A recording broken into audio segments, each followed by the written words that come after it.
إن الحمد لله نحمده ونستعينه ونستغفره ونعوذ بالله من شرور أنفسنا ومن سيئات أعمالنا. من يهده الله فلا مضل له ومن يضلل فلا هادي له، وأشهد أن لا إله إلا الله وحده لا شريك له، وأشهد أن محمدا عبده ورسوله صلى الله عليه وعلى آله وأصحابه والتابعين لهم بإحسان إلى يوم الدين. أما بعد، السلام عليكم ورحمة الله وبركاته. So inshallah ta'ala, we're going to be continuing the lessons of the kitab Nukhbatul Fikr fi Mustalahi Ahli al-Athar by Ibn Hajar al-Asqalani rahimahullah ta'ala. And the book, as we all know, studies and discusses the science of Mustalah al-Hadith, the science of the terminologies and the technicalities of Hadith. And as always, we'll do a revision before we start today's lesson bi-idhnillahi ta'ala. So question number 1, Abdul Rahim, you were absent last time? You were there, okay, I was absent, sorry. Okay. So, the hadith that is a shahid, what does that mean? That is similar. The meaning is similar, but it may have a different sahaba. Good. Same meaning or similar meaning with a different sahabi narrating. Good. Ghazi, how about i'tibar? I'tibar. Good. Research the hadith and find mutaba'at and shawahid. Good. The brother here, what's your name? Ahmed. How about a shahid? Yeah.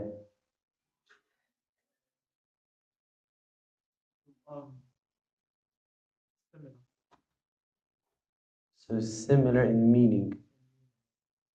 And can the companion be the same or different? It can be different and can be the same. It doesn't matter. Okay? Jameel. So this is shawahid, mutaba'at, and i'tibar. Let's continue with today's lesson bi-idhnillahi ta'ala.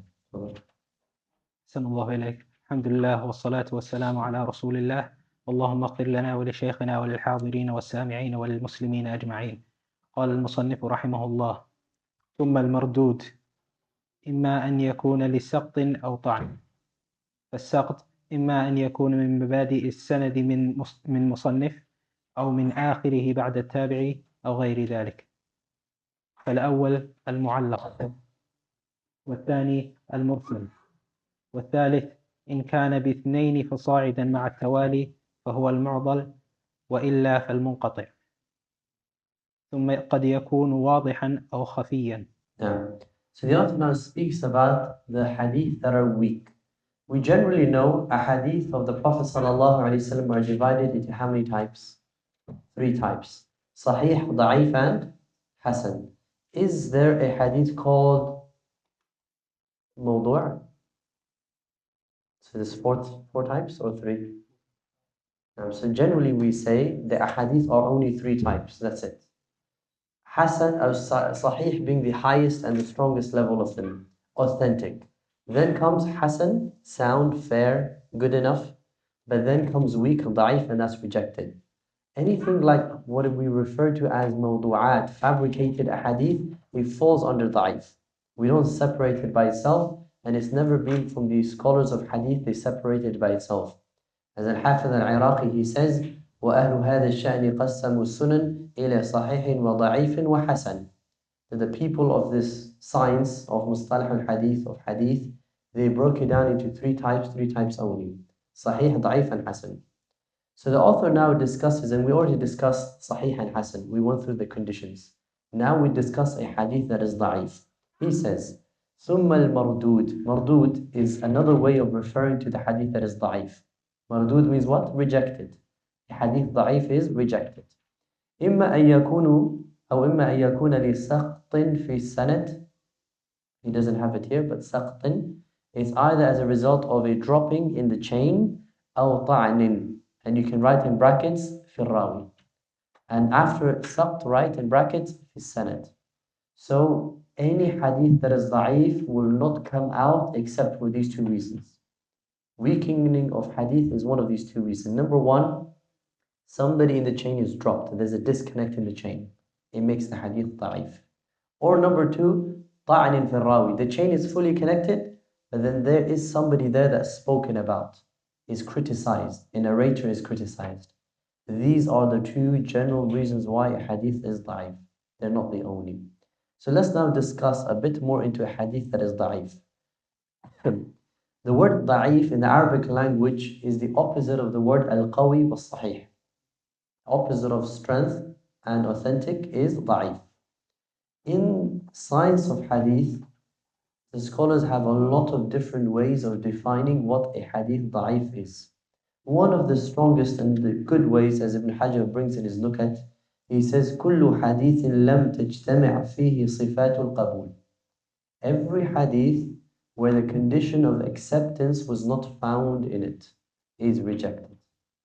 And again, what are the conditions of accepting a hadith? 5. What are they? Connected chain, adala, reliability, adapt, precision in memorization, no shudud, no opposition, and no hidden defect. This makes a hadith qabil, or qabul, or maqbul. So anything that these 5 conditions are not found, it is called da'if. Now some scholars have a different way of defining a hadith that is da'if. And I'll give you 2 options and you tell me which one is better than the other. Or 3. If I say ما لم يبلغ مرتبة الصحيح, anything that has not reached the level of authentic is automatically da'if. That's one way. Number 2, ما لم يبلغ مرتبة الحسن, anything that has not reached the level of hasan is automatically weak. Second definition. Third definition is ما لم يجتمع فيه صفات الحديث الصحيح ولا صفات الحديث الحسن. Anything where the conditions of sahih and hasan are not found in it is da'if. Which of these 3 definitions do you like? Should I repeat? The last one is anything where the conditions of a hadith hasan and sahih are not found. The first one is anything that has not reached the level of sahih is da'if. The second one is anything that has not reached the level of hasan is da'if.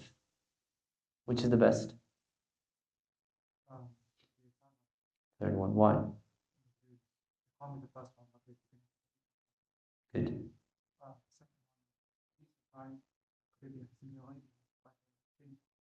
Oh. Close. And they're close. The only difference between the last 2, technically they're the same. But the only difference is increase in wordings. It's just one is a bit longer. If I say, what car do you have? Somebody starts to say, Akhi, I was born in this country and I went to this country and then, my name is this and I work in this. And then, my father has this car and I like this car, but I own this car. Yes, he's giving you the answer which car he owns, but after an essay, right? It's the same thing. So the second definition is precise to the point, which is what? Anything that has not reached the level of hasan is already weak. Why do we say hasan and not da'if? As the brother mentioned, it can be that the hadith has reached sahih and is not da'if. What is it then? Hasan. So if you say it's not hasan, then it's definitely not sahih in the first place. Okay? So that is one of the strong definitions, and even if you say the definition that we mentioned, it's good. Anything that is not gathered in the condition of qabul. And when we mean anything that is not gathered the condition of acceptance of hadith, we mean the asal of the condition, because we know, for example, precision of memory. If the muhaddith has really sharp memory, 99% memory, then he is from which hadith? Sahih. And if he's a bit okay, he's relatively okay, he's 80%, he's 85, which one is he? He's Hasan. But if he is really lacking memory, Jazakallah khairan, then what is he? He's Da'if. So when we say he does not have dabt at all, he becomes Da'if. We're not asking about the specifics of it. The absence and the presence of those conditions is what we care about. Now, the second point is, are all hadith da'if equal? Every hadith that is weak, are they the same level? Exactly the same level? I'll ask you another question. Is every weak student the same level? No. Some weaknesses worse than others. Some brothers are, mashallah, I've asked them 10 times and they still don't get it. Some brothers 3 times, alhamdulillah, they get it, right? So it's every weakness is not the same level. Likewise in hadith, just because this hadith is weak and this hadith is weak doesn't mean they're exactly the same. Some weaknesses are worse. For example, if in a hadith there is one disconnect in one place, it's weak. But then there's another hadith, there's 3 places where the hadith is broken down and disconnected. Which one is worse? The second one. Okay? So not all hadith that is weak is weak. Some are worse than others, and due to different reasons. The next discussion is the types of hadith that is da'if. Now the scholars of hadith, they have a big discussion regarding this. Some of the scholars, they say there are 63 types of hadith that is da'if. 63. And some say no, 49. And some say no, 100. And a lot of them, the reasons what they do is and how they break down into different types, it's all based on what is possible aqlan.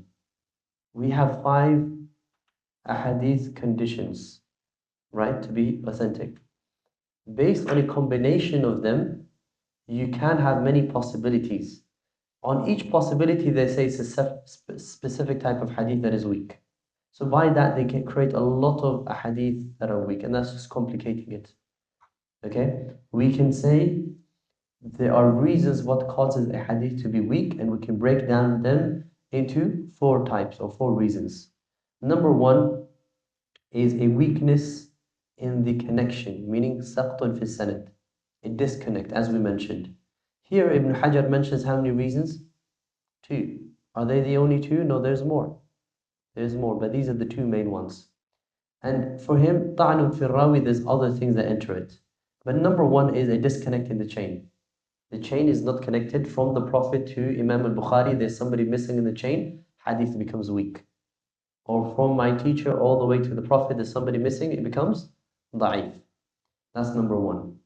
Number 2 is ta'nun fi rawi, a criticism against the person in the chain. And this criticism can be one of 2 things. We criticize him for his reliability. This person does not pray salah in jama'ah. His hadith is rejected. This person is a fasiq. He is an evildoer. He commits sins. He is a person who drinks alcohol. His hadith is rejected. So for what? For his character, his mannerisms, and his himself. The other reason is his memorization. He is a pious, noble, righteous human being. However, he's not good in memorization. You ask him and he says, I forgot. I can't remember. So we criticize him because of that. Both of these, whether it's the memory or the adala, reliability, falls under ta'nun fil rawi. That's number 2. The third reason he can be rejected is called by the reason of shudud, opposition. He is a person who's reliable, he's got good memory, but somebody who has better memory comes and says something the opposite. And you can't bring both of their opinions together. Example, there's a narrator from the narrators of hadith, and he says the Prophet ﷺ said X. Then comes Imam Malik, who's an Imam in hadith, and he says the Prophet ﷺ said Y, opposites. Now that narrator, the first one, he's good, but he's not at the likes of Imam Malik. He's opposed Imam Malik. What do we call this? Shudud, opposition. And it weakens the hadith. Number 4 is what? Illah. In the apparent, the hadith looks top-notch and everything is perfect. You look with a microscope and look deeper, it looks there's a lot of problems there. That is called a illah, a hidden defect. You can look at it, and me and you can look at it, we say it's perfect. We take the hadith to an expert and he looks at it and says, no, there's an issue with the hadith. There's this person, this person, this person. That is called what? A illah, hidden defect. So a hadith can be weakened for these 4 reasons. 1 out of 5. For us, the 5 reasons of authentic hadith, we took one and merged it with the other. Adala and Dabt became ta'nun fil rawi. Okay? Let's take examples of a hadith that are weak and show you why they're weak.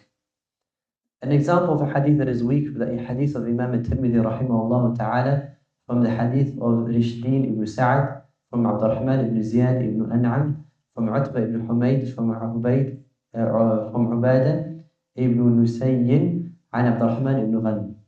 عن معاذ بن جبل رضي الله عنه أنه قال رأيت النبي صلى الله عليه وسلم إذا توضأ مسح وجهه بطرف ثوبه. The hadith mentions the hadith of Mu'adh ibn Jabal where the Prophet sallallahu alaihi wasallam, when he did wudu, when he finished doing wudu, he took the corner of his garment and he wiped and he dried his face. That's what the hadith mentions. The hadith is where? At-Tirmidhi.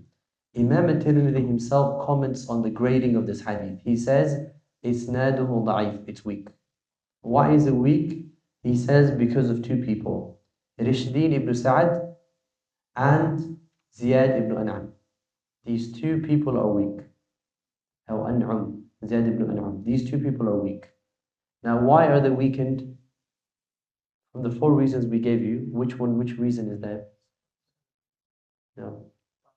طعن في الراوي. The narrators themselves are criticized. They heard from one another, but they're being criticized for being weak in hadith. Whether it's memory or whether it's adala, one of the two. Okay? But it's the second reason.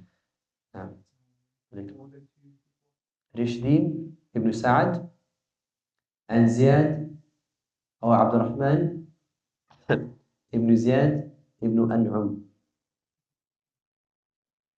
So they're weakened because of the narrators. Another example of a hadith that is weak, again some scholars they authenticate this hadith, but what is narrated by Abi Dawud as-Sijistani in his Sunan from Ibrahim al-Taymi from Aisha radiallahu anha. أن النبي صلى الله عليه وسلم قبلها ولم يتوضأ. That the Prophet صلى الله عليه وسلم kissed Aisha and then did not make wudu. Okay?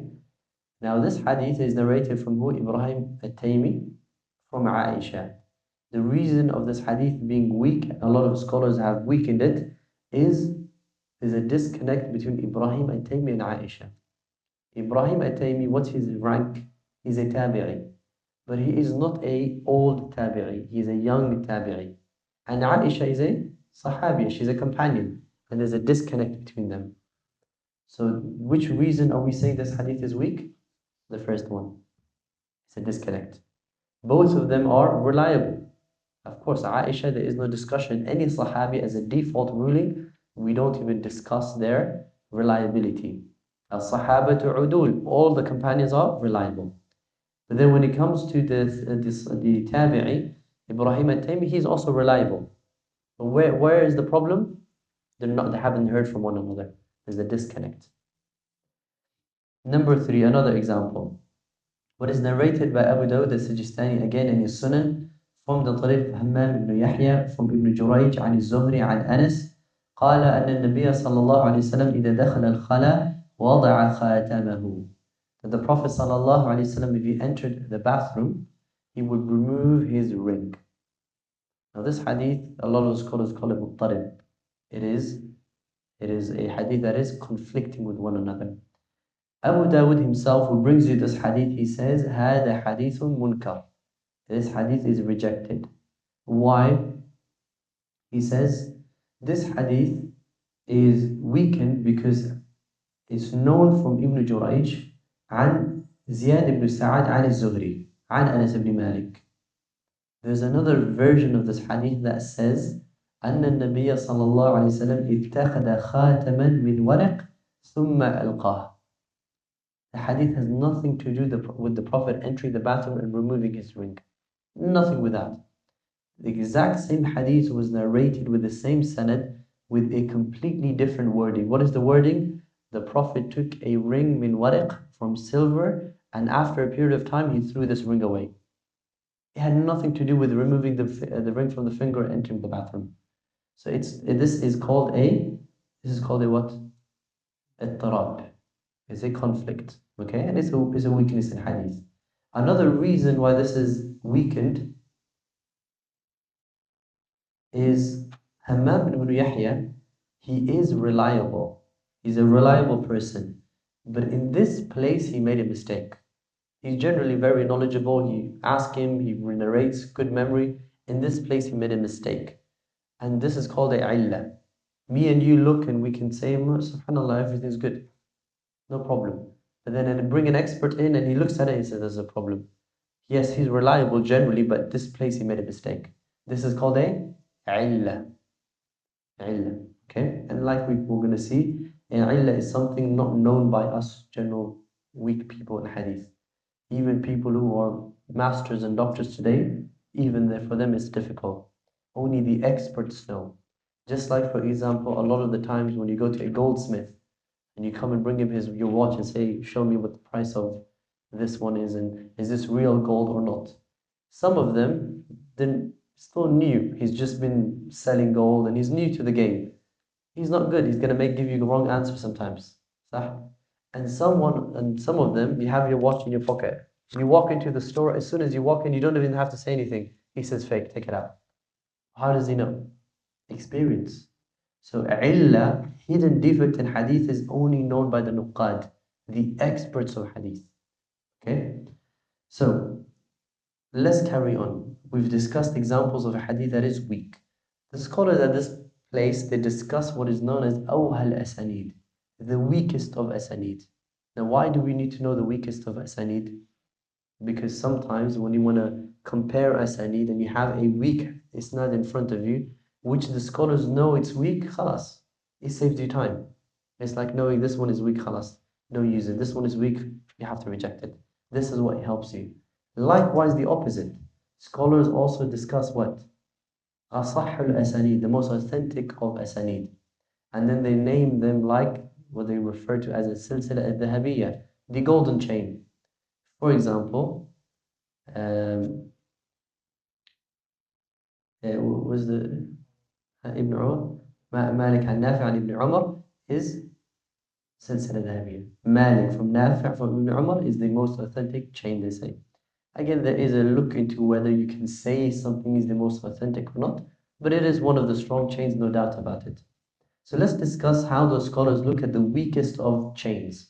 They divide it based on two things. Either the weakest of chains is based on a specific companion or based on a specific area. So they will say the weakest of chains of the Makkiyin, the people of Mecca, from the people of Mecca, the weakest chain amongst them is this specific chain. And they say it is Abdullah ibn Maymun al-Qaddah, عن شهاب ibn Khirash, عن Ibrahim ibn Yazid al-Khuzi, عن Ikrimah, عن Ibn Abbas. They say this is the weakest of chain. You find it and it's in your hadith, just put the hadith to the side, don't even analyze it's that weak. And especially this man, Ibrahim ibn Yazid al-Khuzi, he's known to be matruk al-hadith, very weak. So these are based on what? That city. So somebody may come in the future and say the weakest hadith of Ahlul Britannia, right? The people of the UK.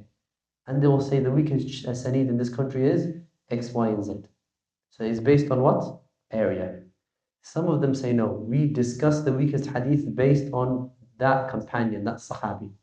So they will say the weakest hadith of Abi Huraira and the weakest sanad of Abi Huraira is that sanad. The weakest sanad of Aisha radiallahu anha is that chain. You find that chain for Aisha, reject the hadith. You find that chain of Ibn Umar, reject the hadith, etc. Okay? And I won't go into details and give you the asanid, but there are books written in this issue. Next discussion. The scholars, they discussed a hadith that is weak from two things. From an angle of riwayatu hadith al-da'if. Can you convey and transmit a hadith that is weak? One. Number two, can you act upon a hadith that is weak? Two. These are two discussions very important for everybody and even the muhaddithin. Can you transmit a weak hadith? Can I come and give a lecture and use weak hadith in my lecture, in my khutbah? That's one. Number two is what? Can I act upon it? If I'm not conveying it, if I know a weak hadith that is weak, can I implement it in my life? Second question. So let's take each one of them. The first one is, are you allowed to transmit a hadith that is weak? What do you guys say? Yes, no, فيه تفصيل. No. If that has wide with it, that would strengthen the meaning of what you say, then I might be doing it. If you say it's weak. To transmit it. So you say it is too weak, but then why that account. Are you allowed to transmit it? Okay. What else? Who says you should not transmit a hadith that is weak? Don't mention it. Don't bring it to the eyes of the people. Scholars, they have a discussion. So there are different opinions when it comes to a hadith that is weak. Two main opinions regarding riwayat wa hadith al-da'if, conveying a hadith that is weak. The first one is you're allowed to, as the brother said, you're allowed to, with a condition. Number one is that you explain to the people it's weak. You tell the people it's weak. You cannot just say it like that. So you have to say, in the weak hadith of the Prophet, he said X, Y, and Z. Or the Prophet ﷺ said X, Y, and Z, and the hadith is weak. You have to follow it that. That's one. When I say this qurūnan, it means at the same time. I cannot mention a hadith today, come 3 days later and say, brothers, the hadith 3 days ago I mentioned is weak, by the way. No. I have to say it right away. Same place. That's one way. So I have to clarify the hadith is weak in that spot. Or number two, they say, I can transmit a hadith that is weak, but I'm not transmitting the grading of it. I give you the sanad. So I say, the Prophet ﷺ said X, Y, and Z, and this is the chain for it, but I stop. And this is why Imam Ibn Abdul Barr rahimahullah ta'ala, he said, Man asnada faqad ahalak. Whoever has given you the sanad, he sufficed to you. You can go and check yourself and you can find is authentic or not. Khalas. He's done his job. So the scholars, they say, if you bring a hadith that is weak, you put the sanad in front of the people, it's enough. But I say, and what a lot of the scholars, they say, it's not enough. Because if I give a lot of brothers and a lot of human beings and Muslims today a sanad, they won't even know what it is. They say, what is this? Do I eat it? Do I not? And based on that, it's a funny story. And Imam Ibn Sa'di narrates it about Ibn Uthaymeen, is that he once gave Ibn Uthaymeen an apple to eat. They live in Najd in Saudi Arabia. Both are great scholars of Islam, Abdurrahman ibn Nasr al-Sa'di and Ibn Uthaymeen. So he gave Ibn Uthaymeen an apple because he felt like he was doing good work in the class. He said, here's a gift. He took the apple. Ibn Sa'di says, the next day Ibn Uthaymeen came and he gave him the apple and he said, Shaykh, ماذا أصنع به? What do I do with it? He didn't know. He said, what do I do with it? Do I eat it? Do I cook it? Do I put it in the boil it? How do I do it? I don't know. So, because this is not common, he said. And again, Ibn Uthaymeen, he distanced himself from a lot of the dunya. But Ibn Uthaymeen, even though he distanced himself from the dunya, you give him the deepest and the most intricate and complicated issue of inheritance, he will tell you the answer with his eyes closed in milliseconds. So again, knowledge of the akhirah is more important than the knowledge of the dunya, but you still need to know knowledge of the dunya as well. So, so if I give a person a hadith today, a sanad, a lot of people don't know what to do with it. They don't know how to check it. So we say it's not enough. You have to say, this is the hadith and it's weak, khalas. Then it's okay, no problem, you can transmit a hadith that is weak. That's number one. And number two, the scholars, they say, you can, this is another opinion. He says, you can narrate a hadith that is weak without mentioning it's weak. However, with conditions. What are these conditions? Number one, that the weak hadith you bring in the eyes of the people, it's not mawdu', it's not fabricated. Meaning it's not completely made up. And the weakness in it is not really weak. It's a bit weak. Just slightly weak. That's no problem. That's the first condition. And we'll bring you the other two. But on that point, the hadith cannot be a completely fabricated hadith. And I just mentioned the hadith and I walk away. No. I have to mention it and say it's weak. For example, certain hadith, when we say da'if and fabricated, there's a difference. A fabricated hadith has no basis. Made up. For example, the scholars, they say the hadith, which the Ahnaf, they use a lot, where the Prophet ﷺ, they say, he said, Siraju ummati Abi Hanifa. Abu Hanifa is the lantern of my ummah. The Prophet never met Abu Hanifa. How can he say Abu Hanifa is the ummah's lantern? Sah? Yes, it can be prophecy, but there's no sanad, it's completely made up. Why would they make up this hadith? to push their madhab forward. Likewise, certain people would use a hadith and fabricate completely from scratch, no basis. Why? To push their product. Like the hadith, they say, al-badinjan lima ukila lah. Eggplant or aubergine is whatever you eat it for. Weak, fabricated, not weak, fabricated. They say if you eat aubergine or eggplant for knowledge, you get knowledge. You eat it for cure, you get cure. That's completely fabricated. And Ibn al-Qayyim rahimahullah ta'ala, he says, لو عرض هذا, if this was presented إلى أمهر الأطباء, to the experts of medicine, they would laugh. And even the doctors, they would laugh at this hadith. It's so made up. And they say, Allahu Alam, the person who made up this hadith was a person selling eggplant.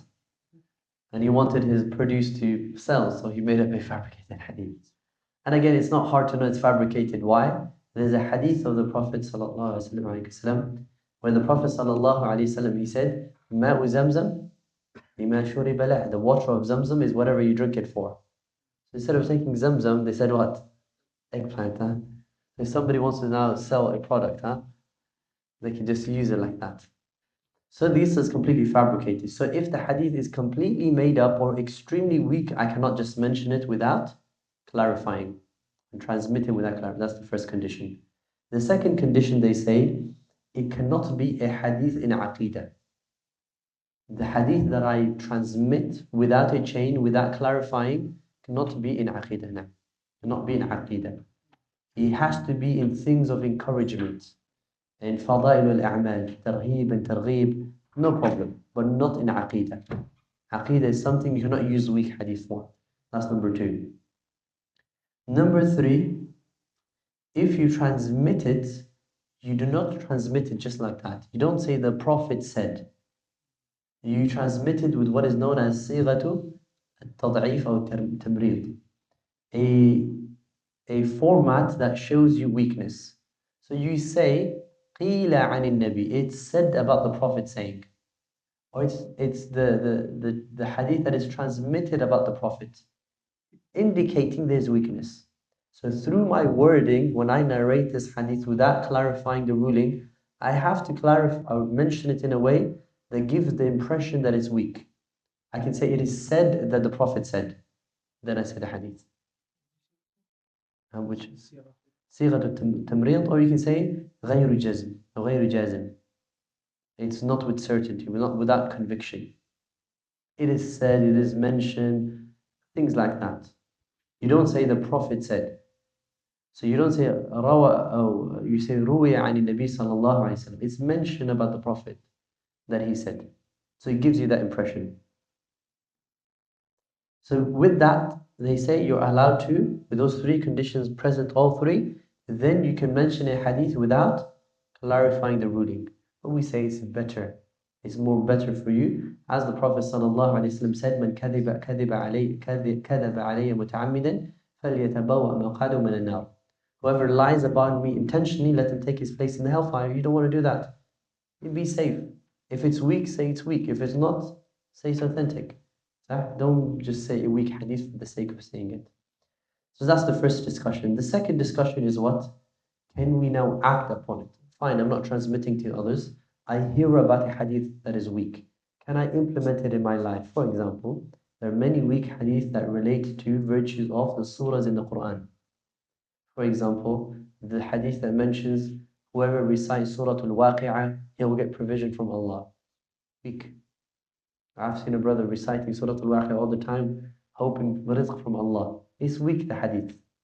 So if I hear this hadith, can I now act upon it without transmitting, just for myself? But it's weak. It's not fabricated, it's just weak. So the scholars have this discussion. And there are two different or three different opinions. Opinion number one is that you're not allowed to narrate a hadith that is weak. Not in rulings and not in fada'il.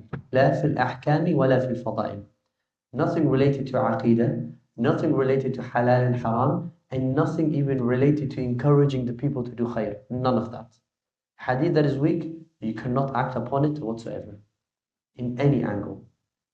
And that is the opinion that is known from Imam Muslim rahimahullah ta'ala, is mentioned, that's the opinion of Yahya ibn Ma'in and Abu Bakr ibn al-Arabi, the Maliki scholar, and Ibn Hazm chose that opinion as well.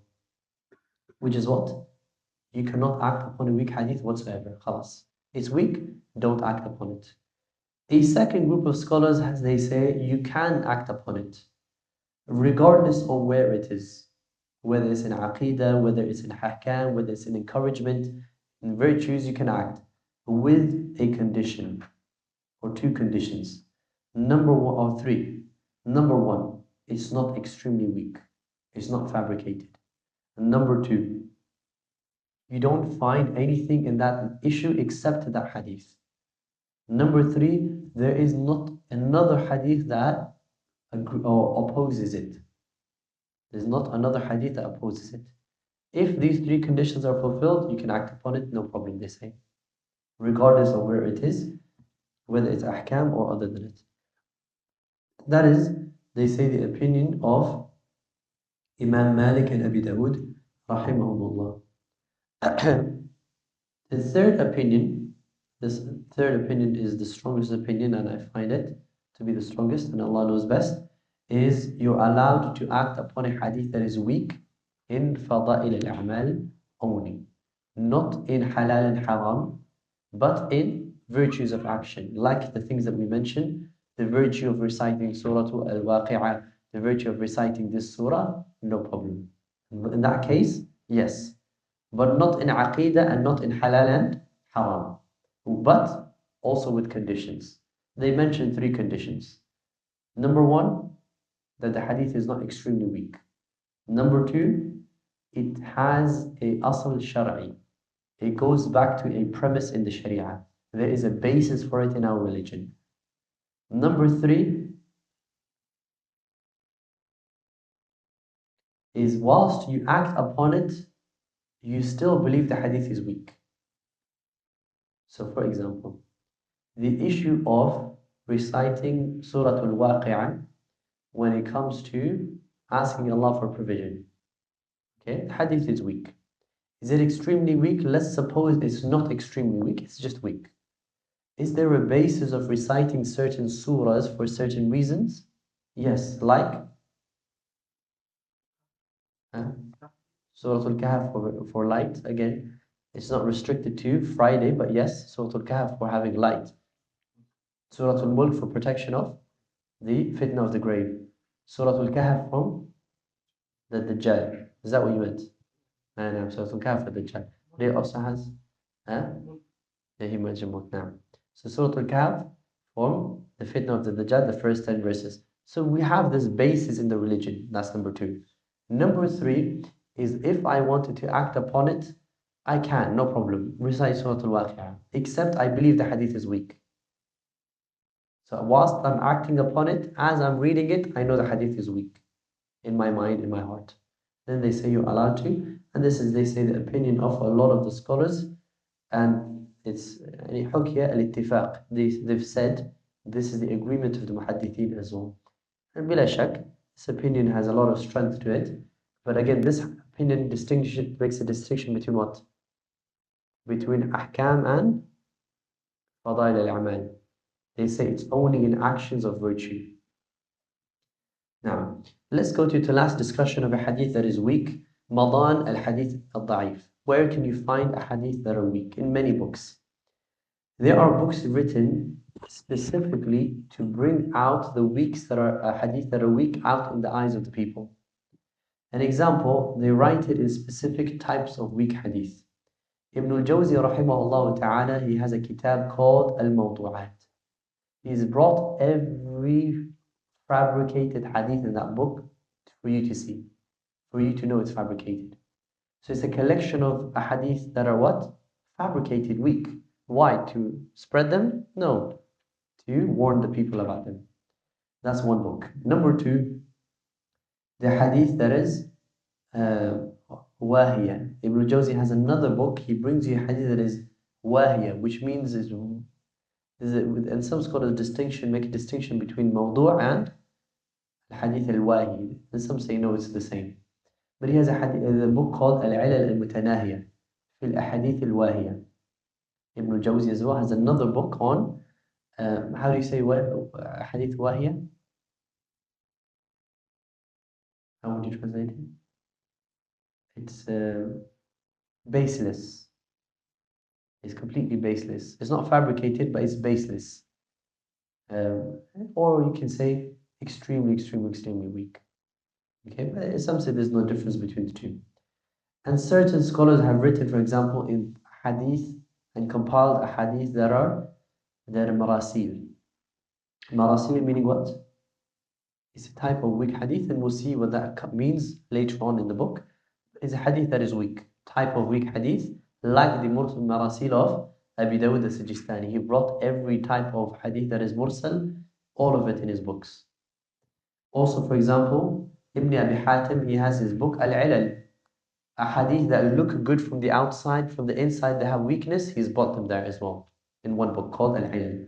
Ibn Abi Hatim. That's one way of authoring a hadith book of weak hadith, based on what? The type of weakness. The second way of authoring is not based on the hadith, it's based on narrators. He speaks about weak narrators. And the books are the likes of Al-Du'afa Al-Kabir by Al-Uqayli. Al-Uqayli has a kitab called Al-Du'afa. And it brings you all the weak narrators in it. Just like, for example, Al-Kamil Ibn Adi, he has a kitab called Al-Kamil, Mizan al-I'tidal by Imam al-Dhahabi. These are all books that speak about weak narrators. The last type of book that brings about or brings ahadith that are weak is not speaking about weak ahadith or weak narrators, but it just happens that in these books the hadith are mostly weak. He's bringing you a book and about zuhd, about the dunya and the akhirah, and he brings you a hadith, and majority of them are just weak and even fabricated. And the likes of, and this a lot of it happened after the 4th century, the 4th century of the Hijri. After that, that's when a lot of these kind of books were written.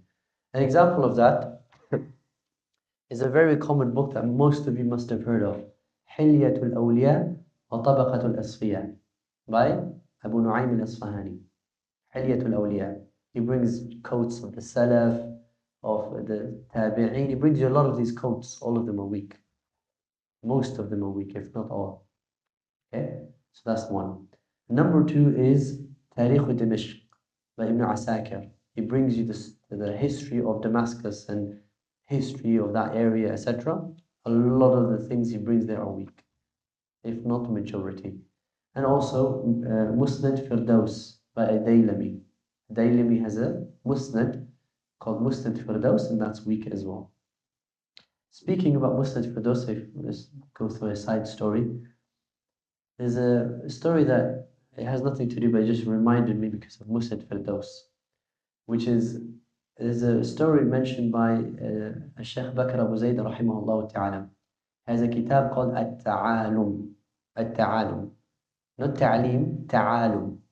Ta'alum are people who wear the coat of knowledge, but they're really not knowledgeable. People like myself. Not knowledgeable, but pretend to be knowledgeable. Brothers that think like, they learn and they seek knowledge for one day, and they start, their vocabulary changes, they start to say يعني, put a pen in their pocket, and they wear a thobe or the ankles, khalas, they become scholars. And there are people who sit and say, Akhi, ask me a question, I'm going to give you a fatwa. Right away, sah?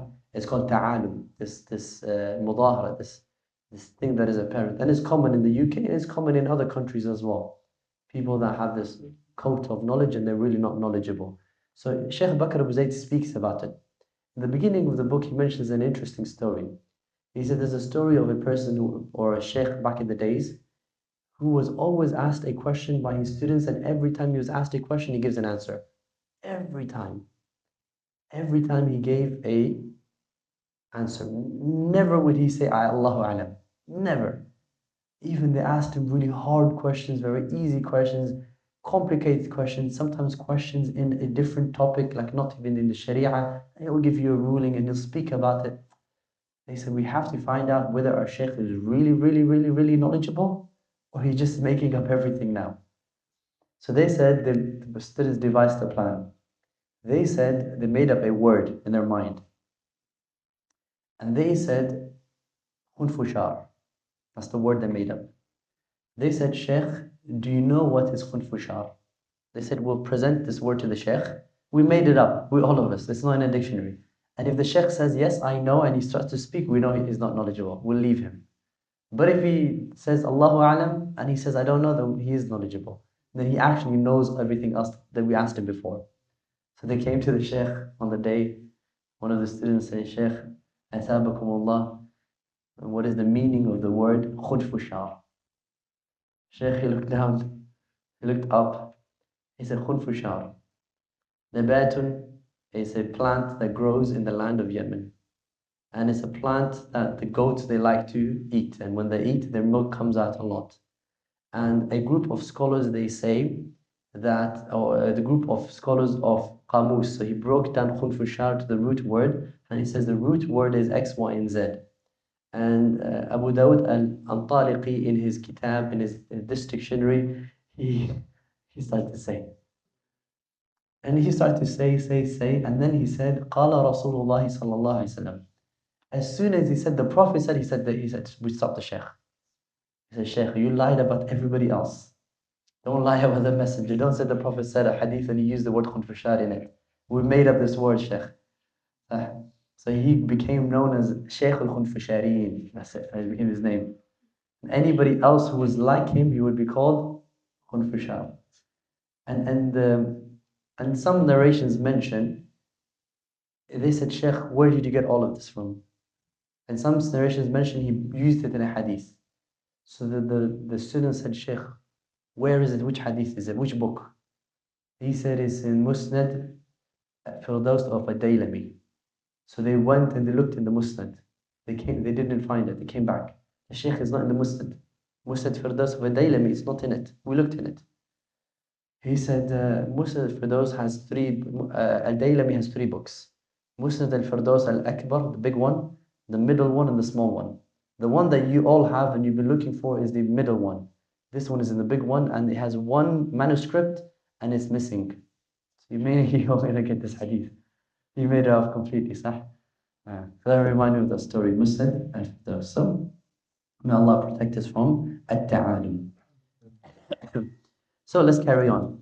So this is a hadith that is weak. We've discussed a hadith that is weak. Now let's go into the discussion of the types of weakness of hadith in more detail. We said generally it's of 2 reasons. Number 1, saqtun fi sanad, a dropping in the chain. Number 2, criticism against a narrator. Now the saqtun fi sanad can be broken down into 2 types. It's either a dropping that is apparent, clear dropping, or a dropping and a disconnect that is not apparent. When we say a saqt that is apparent, it's zahir. And when we say it's apparent, who is it apparent to? Most of the people that are involved in the science of hadith can know that this is a disconnect. This person never heard the hadith. How? Very easy. This person and this person, were they alive in the same time? Yes. Have they met? Yes, khalas. But what if this person and this person, this one lived in the 3rd century, this one lived in the 4th century or 5th century? There's 100 years or 200 years between them, never met. It's very easy to find out. All you need to know is what? Books of history, tariq, and check, and khalas. It's called and if you find it's disconnected, what is it called? Zahir, apparent. And this one is broken down into 4 types. Number 1, write it down, mu'allaq, suspended. A hadith that is mu'allaq, suspended. Number 2, mursal, mursal. Number 3, mu'dal. And number 4, munqat'i, munqat'i. And there are other types of disconnections between the 2 narrators where it is not very apparent. And like I said, who do we have to go back to see that there's a disconnect? The experts. The experts of hadith, they will tell you there's a disconnect. You find and you research and you think, no, it's okay. It's usually a case of 2 people, they live at the same time and they've met one another. And they've narrated hadith from one another. Except that specific hadith was never heard from one another. Who was going to tell you that they never heard the hadith? Example, I come to this lesson and I mention hadith every day. Every day I'm mentioning hadith. All of you are known to be my students. We live in the same time period. We live in the same country. It's known in history. It's recorded. But then there comes a time where I mention a hadith and one of you was sick and you weren't in the class. That specific hadith you never heard from me. Who can find out about this? Experts of hadith. Okay? Just like that, the experts of hadith, when there is that kind of hidden defect where people have met, have lived, have heard hadith, but then there's one hadith that is not heard from this person, they can find out. Okay? How do they know? Experience. Scholars, they say, hadith, they got dealing with hadith so much that the hadith became their blood and their veins and the bones, it became like hadith. They know it right away. It's who they are now. So, it's the likes of Yahya ibn Ma'in, Ahmad ibn Hanbal, rahimahumullah, Ali ibn Madini, these great scholars of hadith. So, this type, when there's a hidden disconnect, which is not apparent to most people who study hadith, but the experts of hadith, is called a hidden disconnection. And it's of two types of hadith, or it brings about two types of hadith. Number one, al-mudallas. Al-mudallas. A hadith that is mudallas. And number two, al-mursal al-khafi. Al-mursal al-khafi. And this is different than the mursal. Al-mursal al-khafi. So, disconnect as a result of somebody being dropped in the chain is how many types? Two. Apparent and hidden. The apparent is how many types? Four. The hidden is two. Jamil. Let's go into the first type of apparent disconnect.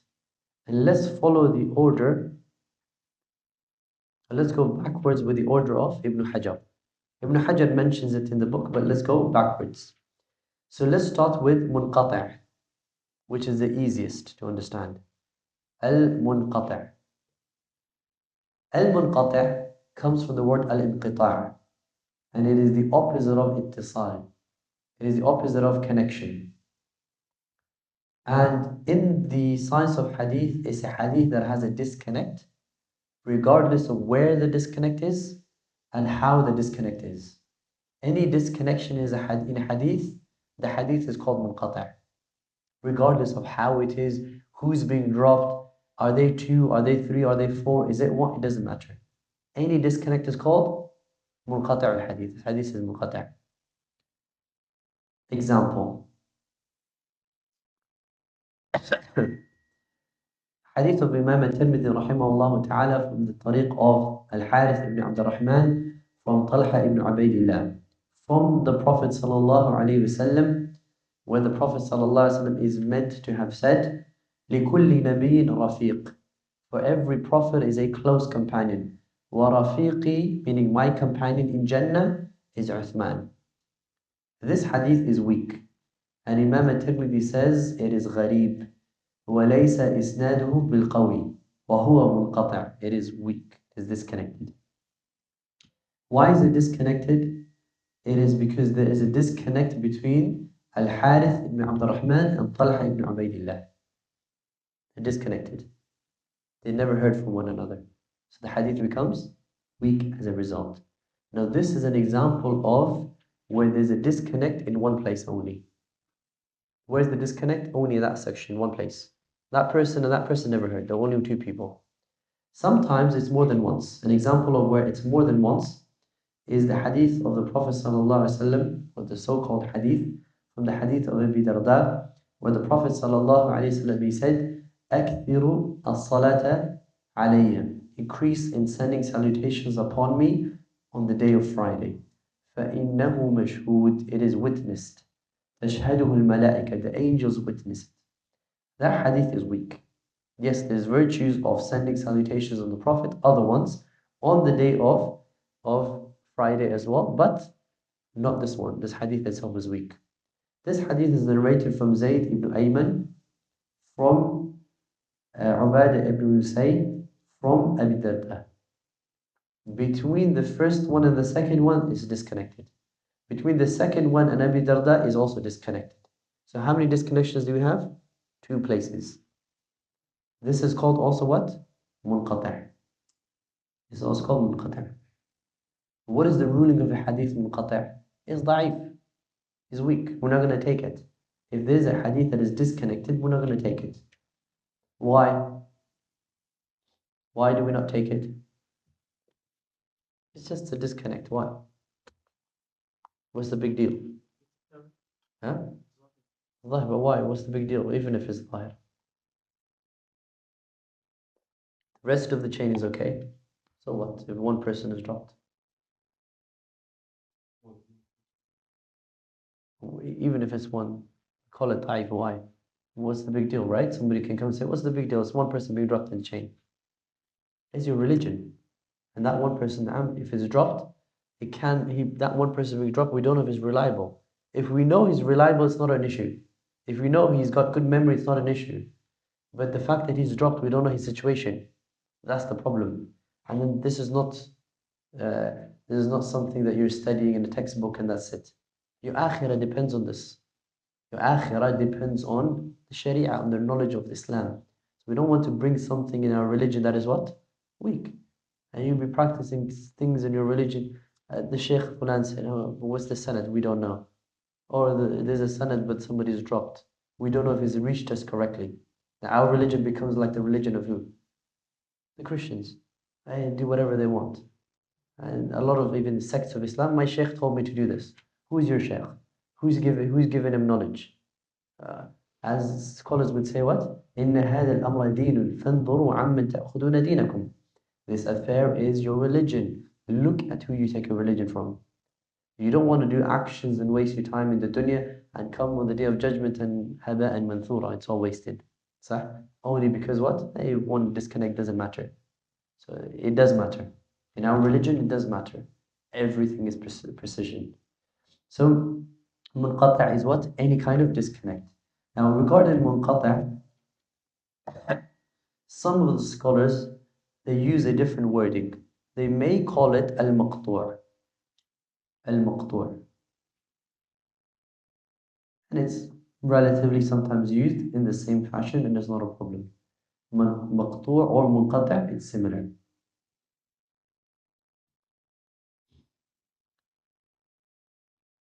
Let's take one more discussion, inshallah ta'ala, and then we'll stop, bi'idhnillahi ta'ala. Is the discussion that relates to the next form of apparent disconnect. So we said there's 4 apparent disconnect. Maqtu', we finished. What's the next one? Mu'adal, mursal, and mu'allaq. Let's take mu'allaq today. We'll leave mursal and mu'adal for the next week, bi'idhnillahi ta'ala. Mu'allaq in the Arabic language comes from علق الشيء بالشيء, when something connects to something. إذا أناطه وربطه, if you tie it with something. And in the Sharia, in the science of Hadith, it is when from the beginning of the chain, one narrator or more is dropped. The beginning of the chain. And when we say the beginning of the chain, which side is it? Is it the side of Bukhari or is it the side of the Prophet ﷺ? It's the side of Bukhari. The mabda is the side of Bukhari. The intiha, the ending, is the side of the Prophet. So every chain starts with the beginning and the end. The end is who? The Prophet. The beginning is my teacher, Bukhari, those people narrators. Sorry, Yeah. you said the asl of the sanad. Yeah. Was that the Prophet said? Father, which father? There's one person. What name? You mentioned that it was from the asl of the sanad. It's from the asl of the sanad. That's the asl. This is the mabda. Did I say asl? No, the mabda, that's different. Yeah. The asl of the sanad is always the intiha. Again, it may get confusing, but mabda, when they say mabda, it has to be the beginning is the other side. Asl of the sanad means what? Intiha. And the Prophet is the asl. You can think of it. Who's the ending goal? The Prophet. So intiha is always the Prophet. Who's the asl? The Prophet. The beginning is what? Not from us, not the Prophet. We start to go to the Prophet. So any hadith where there's one person or two dropped from the beginning side. And if you imagine, if the Prophet ﷺ is in the chain, he's on the top, and there is like that, people, all the way to the bottom. From the bottom, we're saying there is one or two dropped. And it's called mu'allaq because mu'allaq means hung or suspended. When you drop and you cut it from the bottom, from the side of Bukhari, what happens? It's suspended. That's why it means mu'allaq. Okay, so the chain is suspended. It's dangling in the air. Because you've cut the bottom of it. If there's a rope tied from the bottom and the top, and you cut the bottom, what happens? It becomes suspended. If you cut it from the top, what happens? It falls. Okay, so that is what it means mu'allaq. When from the beginning of the chain, meaning our side, one or two people are dropped. The hadith that is mu'allaq, it comes in different situations. And I'll give you the situations, but this is just to give you an idea. It does not make any difference. All of it is mu'allaq anyways. Sometimes the hadith is mu'allaq and all of it has been dropped. So meaning, Bukhari will drop everybody between him and just attribute the hadith to the Prophet. So the part that is suspended is what? Very short. It's literally just the top suspended. So you're not going to move a lot. Makes sense? So this is called mu'allaq. But what has the person who's done ta'liq done? He's removed everybody in the chain. So he's cut the rope from where? From a bit higher. But it still involves cutting it from the bottom end, but he's cut it from a bit higher. So it's suspended, but just by a little bit. An example of that is when Bukhari, rahimahullah ta'ala, he says, قال النبي صلى الله عليه وسلم من يريد الله به خيرا يفقهه في الدين. If Imam Bukhari says that the Prophet said, whoever Allah wishes good for gives him an understanding of the religion. Bukhari and the Prophet, have they met? No. There's centuries between them. There's people between them. But he's dropped everybody above him and he's only attributed to the Prophet as mu'allaq. Is this a hadith that is maqtu'? Yes. It's also maqtu' at the same time. It's disconnected, because disconnected is what? Any disconnect. Another example is when the narrator will drop everybody except the Prophet and the companion. It's also called mu'allaq, meaning he'll cut it slightly lower than. So he'll leave a bit of room to dangle. Sometimes he will leave the Sahabi and the Tabi'i, so it's a bit longer than that. So it has a bit more room than the second example, where it's dangling a bit more. And sometimes it's very long.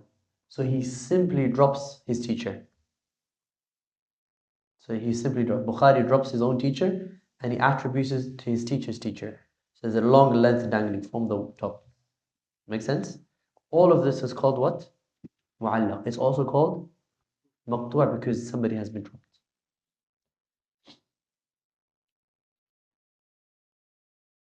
An example of a hadith where everybody's been dropped except for the Sahabi is if Bukhari says, Abu Hurairah said, from the Prophet. He's dropped everybody except the Prophet and Abu Hurairah. Example, if it's with the Tabi'i, Al-Bukhari or Imam Al-Bukhari would say, عن نافع ibn Jubair, عن Abi Hurairah, from the Prophet. He's dropped everybody except the Sahabi and the Tabi'i. And sometimes he'll drop everybody, or he'll drop only his teacher. He also does that as well. What is the ruling of a hadith that is mu'allaq? Weak? Or should we take it?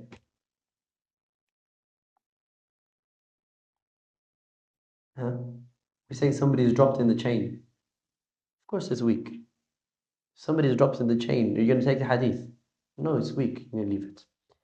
Except, write this, every hadith mu'allaq is da'if, except when it comes to Bukhari and Muslim, they are a special circumstance. They have unique rulings when it comes to the mu'allaqat.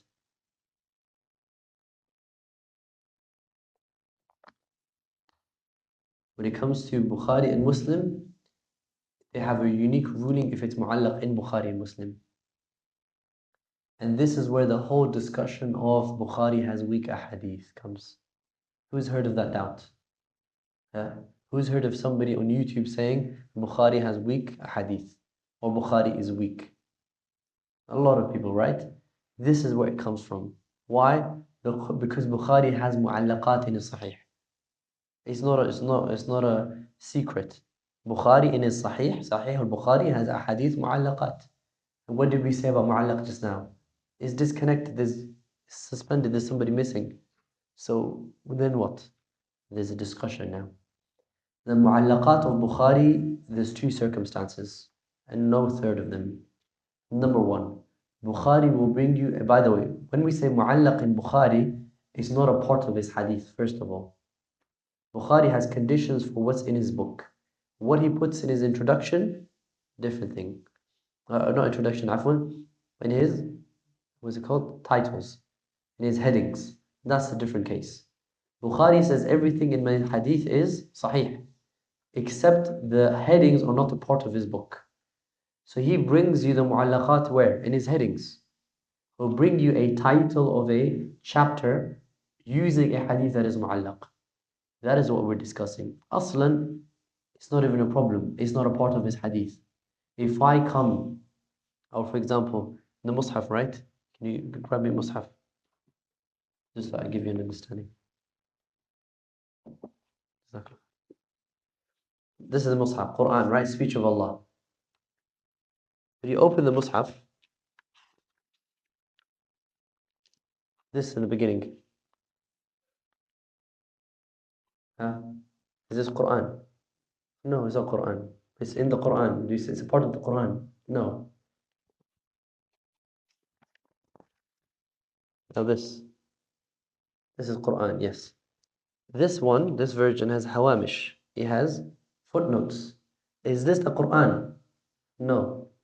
It's like that. Bukhari's hadith itself is a part of his book. His headings are not a part of his book. And they're not meant to satisfy his conditions anyways. And this one doesn't have much. But if you take this one at the end, this one at the end, is this a part of the Mus'haf?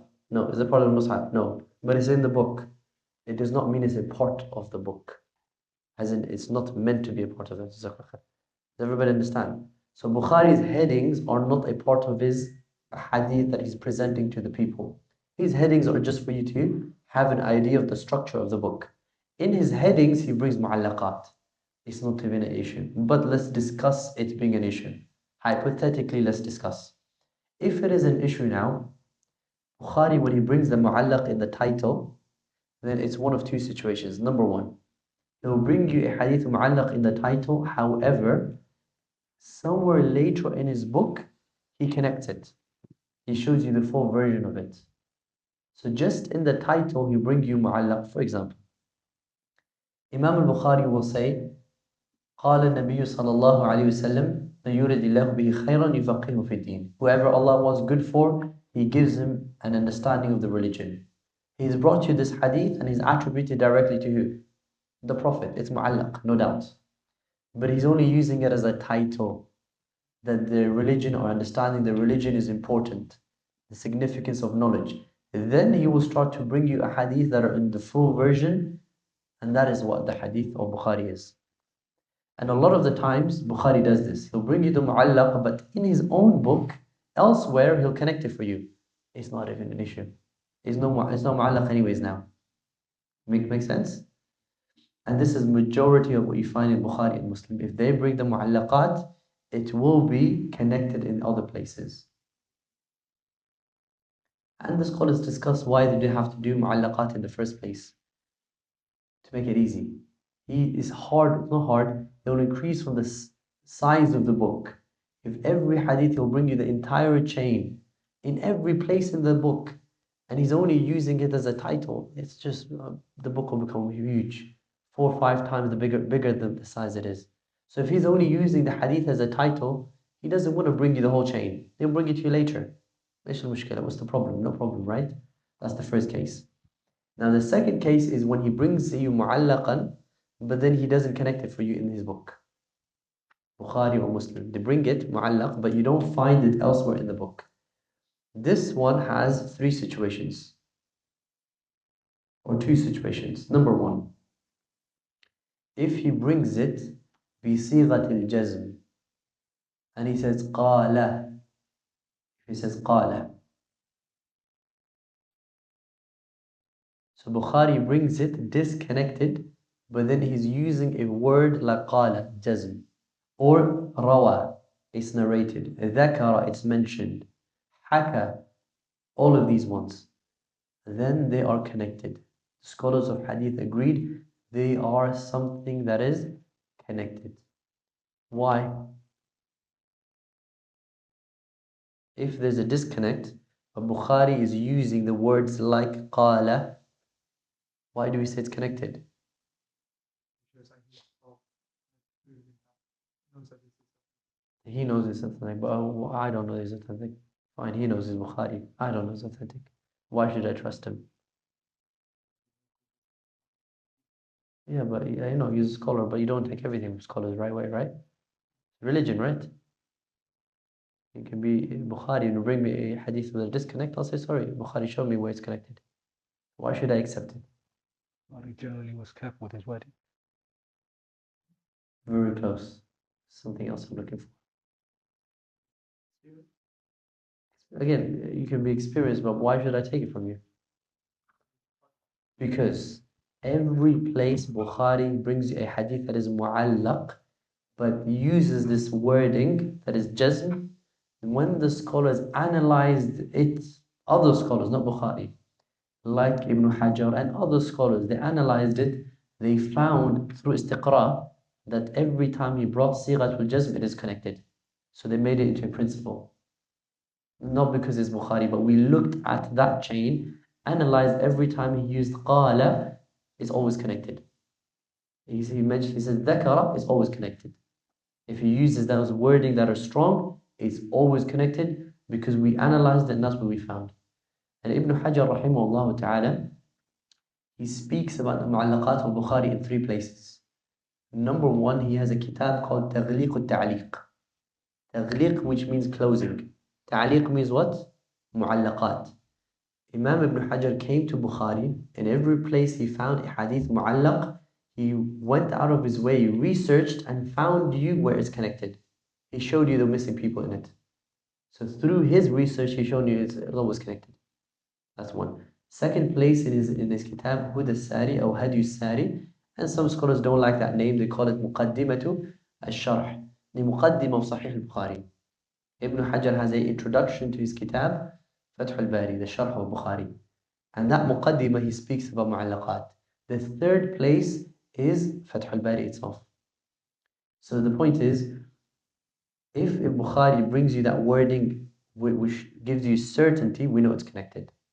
Now, when he brings you بصيغة التمريض, when he says it's mentioned, قيل, روي, ذكر, which is, Bukhari is saying it's mentioned from the Prophet.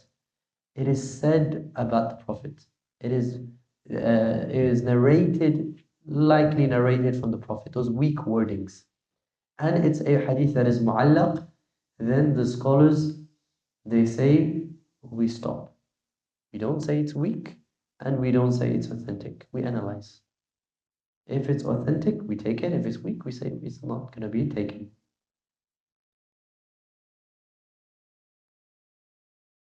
And Ibn Hajar rahimahullah ta'ala analyzed Bukhari. And how long did he spend to explain Bukhari? Write Fath al-Bari, who knows? If I'm not mistaken, at 30? 32 or 40 years. He explained Bukhari, writing the Sharh of Bukhari for 32 or 40 years. Just took him just to write the explanation. So there is no one better to explain Bukhari and understand Bukhari than Ibn Hajar. And they say when he wrote his Sharh and he came out in Egypt, it was a Yawm al-Mashhud, it was a celebration. The whole of Egypt celebrated. He completed explanation of Bukhari. And is considered as one of the best explanations of Sahih al-Bukhari. He himself says this second type is qalilun jiddan, very little in Bukhari. Through his research and analyzing for 40, 30 years, he says this type of where it's mu'allaq, and he says ruya with tamrid, and it's not, and it's weak, he says there's barely any in Bukhari, if any. Okay? And again, hypothetically, we say mu'allaqat are all weak of Bukhari. Is it even a problem? No, it's not even a part of his book, even if we said that. So inshallah, that puts a rest to that issue, and the debate of Bukhari has weak hadith. Okay? And again, there's a lot that we can say about it. The scholars have written books about the Bukhari and and things of the nature, inshallah ta'ala. We'll stop here, bi'idhnillahi ta'ala. If anybody has any questions, anything you don't understand, feel free to ask, inshallah ta'ala. No. Jazakallah khair. So the first one was the second thing? خفي. Okay. خفي, yeah.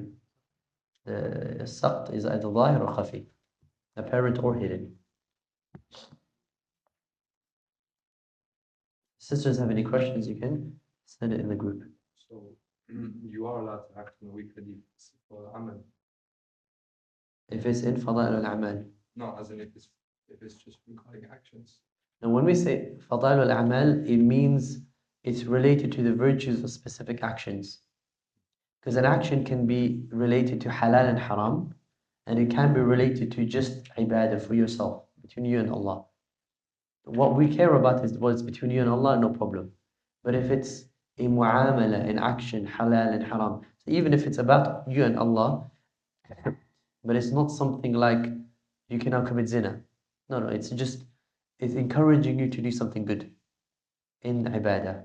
That's not a problem, that's the discussion.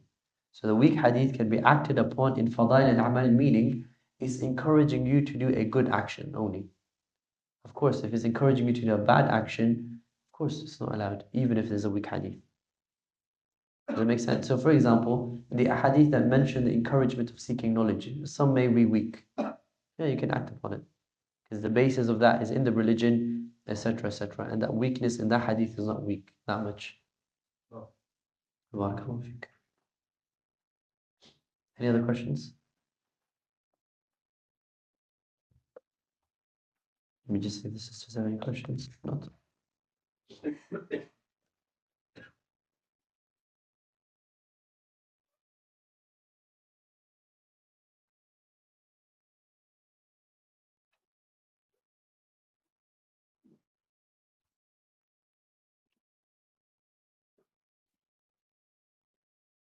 I have no more questions, inshallah ta'ala.